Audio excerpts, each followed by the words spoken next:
So I'm working on my first rough draft of my personal statement. And I thought I would just talk about it before. So I haven't actually started writing anything yet, but I have started the Word document. Okay, so what I did is I pasted in my email to one of my professors who I asked to be my recommender. He's my favorite professor. He was also my volleyball coach last year. All of that is to say that he sent me an email asking what classes you took with him, what you remember, how you did in those classes, etc. Just all of that basic information. And I took this opportunity to draft an 800-word letter to him. And so I pasted that in, and I'm going to take this email or this letter that I typed out and I'm going to rewrite it. But the main reason that I don't want to use this one is because I sent this letter to my recommender, and that recommendation letter is my number one recommendation letter. And this is the information that I sent him to draft this recommendation letter. So I just think that it would be redundant for them to read that recommendation letter and then read my personal statement. It would be coherent and consistent, but it would really, I think, show that, I don't know, I feel like it would be okay, but it wouldn't show a new, it's not a part of my life that isn't already shown somewhere else in my application. And I feel like that's what I really want to take my personal statement as the opportunity to produce, is to highlight a part of me that the admissions counselors have not seen yet. And I don't think that this essay will do that just with my recommendation letter, but I'm still going to write it because I think it'll be an easier way to get into the habit of writing personal statements and these types of papers. But yeah, welcome to Layla's college admissions adventure. Isn't this so much fun? Please don't hate me for these really long videos. Honestly, I could make a whole podcast series. Also, I want to talk about motivation in terms of senioritis. So senioritis, actually, let me get a little definition pulled up. Hold on. Nah, I'm not pulling up an official definition. Close the laptop. Let's talk. So senioritis is when typically the second semester of your senior year, but it's really just after you've finished all of your college applications, all your scholarship applications, you finished all your standardized testing, and it starts to feel like, what is the point of being in college? Because you already submitted your achievements, you're already maybe accepted into your college that you're planning on going to, you've decided maybe where you're going to go, and even if you haven't, it's just most of the work is done, most of it is done, and you've been working for almost 4 years now. You're just ready to graduate, you're ready to be in college, and you kind of just run out of gas. I was watching this video earlier and she was explaining to parents, it was a teacher explaining to parents that seniors aren't lazy, they're just running out of energy. And it's really it's mostly a mindset thing. But it's where you stop caring about your assignments, you stop caring about, you start procrastinating more, which honestly, I'm a serial procrastinator. Procrastination isn't new for me, but the whole experience of no motivation to do things is new to me, at least to this extent. This year, senior year, I have had so little motivation to do anything.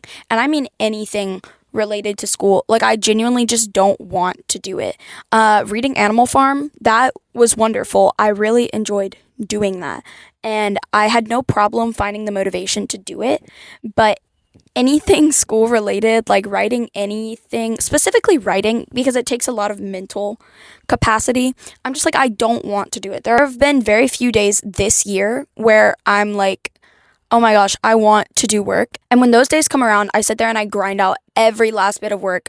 I take full advantage of my spurts of motivation.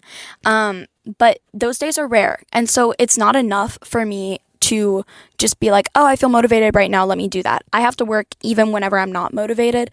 And I think that's something that I've been struggling with. And I've been working through the zero motivation.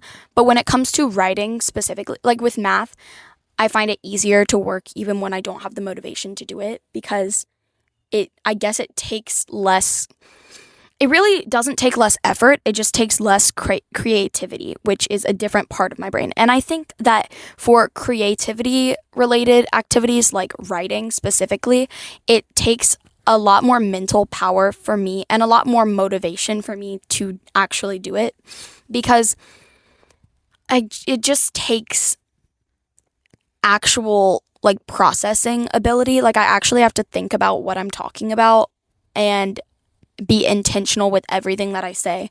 And that's not to say that I don't do that with math and with numbers. I guess for me, I just find it harder to do creative, like English related projects, or college related projects, specifically because of the pressure, but also it's all the writing stuff that I'm struggling to do because I want it to be perfect. And with stuff that's less creative like math, there is a right answer and you can just redo it. If you get it wrong, you know you got it wrong and you can redo it.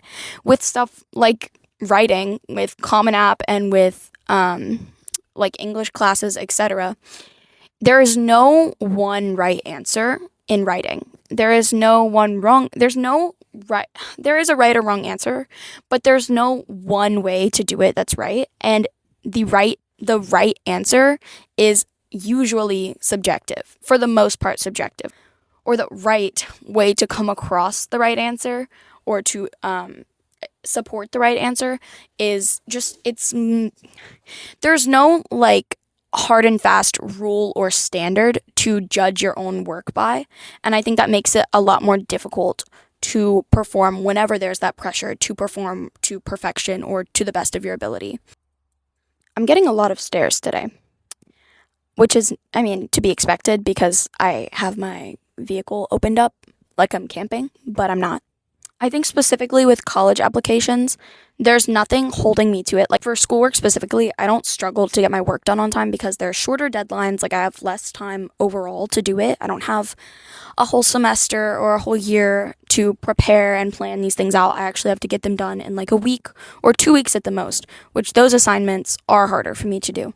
I'm really good with short deadlines for the most part, mostly because those assignments have to be set to where you can do them in a short amount of time. And they usually don't take a lot of creativity. The assignments that take more creativity, like writing assignments, you get more time on. And those I find more difficult, not for the school related ones or for the not for like persuasive paper essays. I don't find those difficult to write, or like long term. I find those easy to write in 1 or 2 sittings, but I don't find specifically personal development essays easy to write, or creative writings as in like narratives. I don't find those easy to write in one sitting. I don't find them easy to write at all. I guess all of that is to say that I enjoy talking about my mental state during college applications. I don't know if I really addressed this in this specific video, but college admissions or college applications season is so overwhelming. It's so stressful. It's just a lot is on the line, and I have so many applications because I'm not putting all my eggs in one basket. I have so many applications that I'm filling out that I'm just concerned that I'm stretching myself too thin. And that's not something I want to do. Like, I'd rather produce quality work and get into my dream universities than produce mass quantities of work and not get into any of them because I didn't produce quality work for any of them. But yeah, that's all for today. I'm gonna shut up and go write my first personal statement draft now.